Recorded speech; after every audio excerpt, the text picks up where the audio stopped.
Säger jag Kranjska Gora så är det säkert något av er i alla fall som kommer att tänka på en viss skidåkare som heter Ingmar i förnamn och Stenmark i efternamn. För det var i de här backarna som han körde några av sina mest klassiska åk. Någon skidåkning ska det inte bli i det här programmet. Däremot så ska vi bland annat ägna oss åt mountainbike. Så välkomna till Gång Camping och till Slovenien.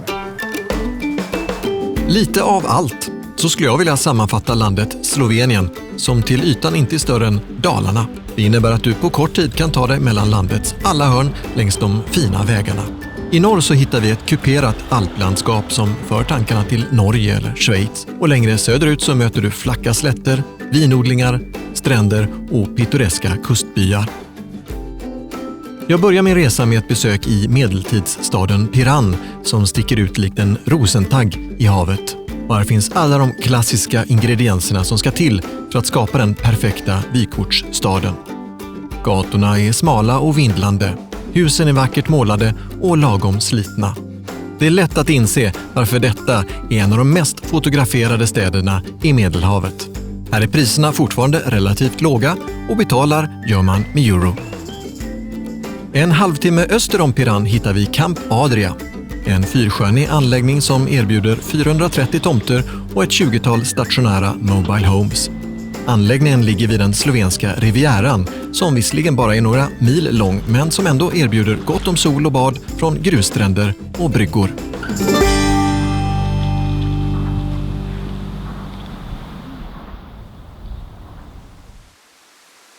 I den här delen av Slovenien så består bergen huvudsakligen av kalksten, något som resulterat i att det finns över 7000 grottor i området. Däribland Scotian Caves som hör till de mest imponerande i världen. Sedan urminnes tider så har människor lockats till ravinen där Rekafloden på ett till synes mystiskt sätt försvinner ner under jorden genom en kolsvart öppning i berget. Den här typen av grottor bildas när vatten med lågt pH tränger in i sprickor i berget, virvlar runt och så sakteliga löser upp kalken. Millimeter för millimeter skapas allt större håligheter som efter några miljoner år blir gångar, tunnlar och salar. Från taket så hänger stalaktiter och upp från marken reser sig väldiga stalagmiter. Genom hela grottan så löper nybyggda gångbroar och tack vare att man har belyst många av formationerna så får man en bra känsla av grottornas storhet. Till och med i den största salen där det är 140 meter upp till taket. The Scotian Caves were important also because here began the first explorations of the caves, of the karst caves. And inside the caves there are more than 12 kilometers, all of the trails together. Our trail for the cave is approximately 3 kilometers long. But all of the trails together are more than 12 kilometers long. This is because the first cavers, the first explorers of the caves, actually didn't have really good equipment.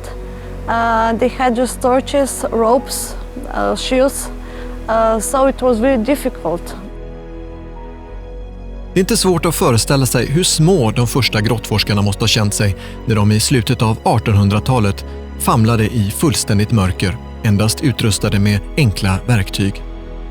Än idag så kan man på flera ställen se gamla trappsteg och hängbroar. Om du bara ska se en grotta i världen så tycker jag att du ska satsa på underverken i Scotian.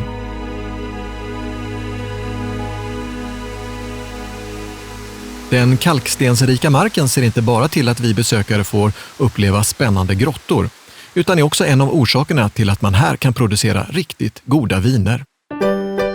Bara några kilometer ifrån den italienska gränsen så ligger den lilla vingården Chotar. När vi kommer dit i mitten av september så är det skörd, vilket såklart är den stressigaste tiden på året.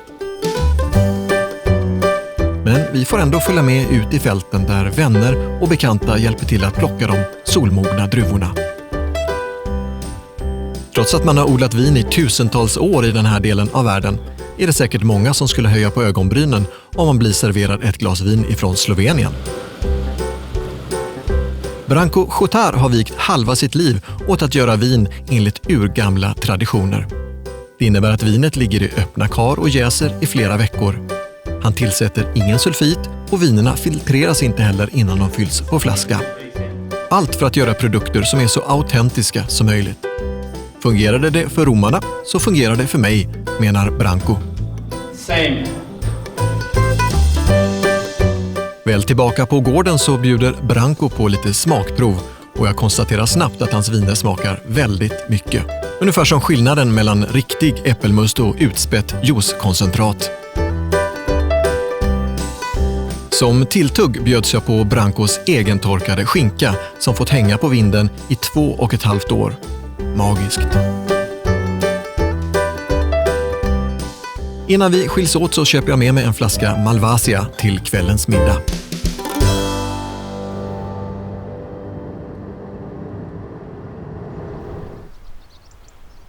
Över en tredjedel av Sloveniens yta är naturskyddat område, vilket gör att jag som naturälskare känner mig som fisken i vattnet. Och Bled är inget undantag. Den lilla byn ligger belägen vid sjön med samma namn och här hittar vi också landets enda ö. Visst har jag sett många vackra vyer under mina resor, men det är långt ifrån alla som kan visa upp en sådan skönhet som Bled också när det är dåligt väder. När molnen rullar in så uppstår en slags dramatik i landskapet som känns nästan lite filmisk. Som här i Vintargård till exempel, där jag är säker på att vilken hobbit som helst skulle känna sig som hemma.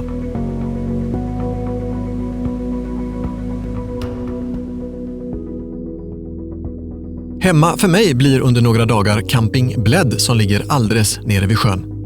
Campingen erbjuder 280 tomter i varierande storlekar och priserna är ungefär samma som hemma i Sverige. Vill du byta ut din julburna säng några nätter så kan du prova några av glampingstugorna med tillhörande privat badrum, egen badtunna och med färsk frukost varje morgon.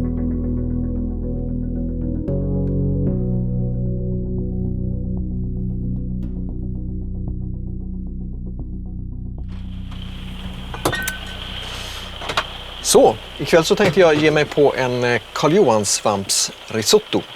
Det finns 3 goda anledningar till det. Dels för att risotto är en typisk rätt för den här trakten och dels för att svampar älskar när det regnar, vilket det gör just nu. Och dessutom, sist men inte minst, en god anledning att pröva Brankos goda vin. Nu kör vi! Så, då drar vi på en kastrull, häller i lite olivolja och så lyfter vi ut svampen ur vattenbadet där den har legat ungefär en halvtimme. Så lägger vi upp den på ett hushållspapper så vattnet får rinna av. Och sedan vill du spara lite goda fina svampar till garnering så puttar du dem åt sidan nu. När den har stekt några minuter så lyfter vi upp den och så lägger vi den på ett nytt hushållspapper och så torkar vi den. På svag värme så står lite hönsbuljong och puttrar. Vi tillsätter lite av det goda vita vinet, ungefär 1 deciliter. Och sedan ska det stå och sjuda så att när vi väl späder risotton hela tiden så kyler vi inte av den. Lök och svamp går i grytan. Bryn på svag värme, de ska inte få färg. Och efter någon minut så är det dags att tillsätta riset. Nu börjar den roliga delen av risotton. Nu ska riset steka här 1 eller 2 minuter. Och sedan är det dags att sakta späda med den goda buljongen. Och lite åt gången, 1 till 2 deciliter. Och så får det koka upp. Och när det börjar bli stabbigt igen, då fyller vi på. Ungefär 20 minuter tar det.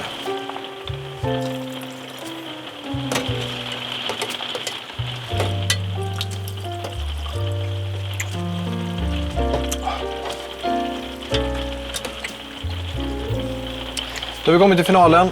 Vi river i 1 deciliter parmesan, 1/2 deciliter hackad persilja och så är det klart.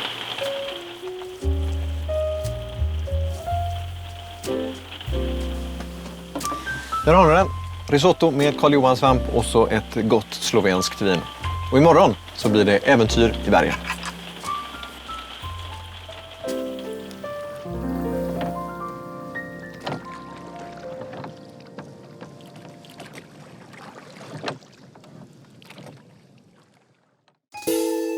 Alpbyn Kranjska Gora ligger längst upp i nordväst och härifrån så kan man se till såväl Österrike som Italien.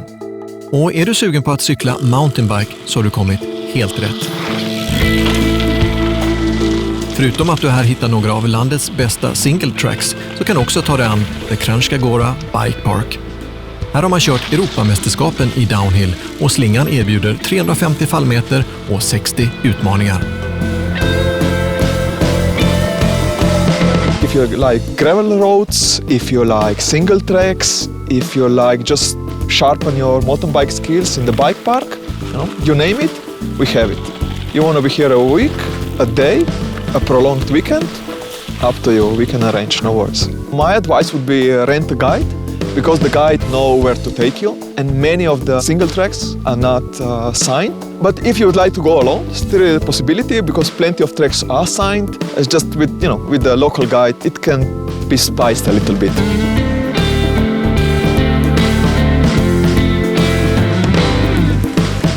Landskapet är makalöst storslaget och jag måste erkänna att det känns lite mäktigt att befinna sig i samma backar som Ingmar Stenmark körde slalom i när han en gång i tiden höll ett helt land på helspänn.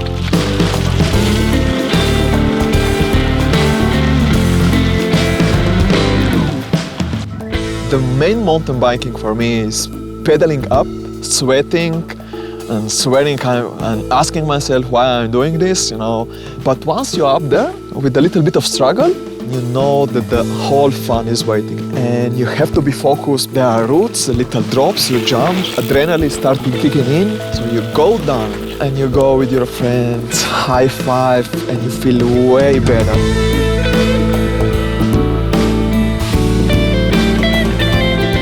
Har du inte med dig någon egen hoj så kan du hyra fina cyklar på plats, oavsett om du är sugen på cross country eller downhill.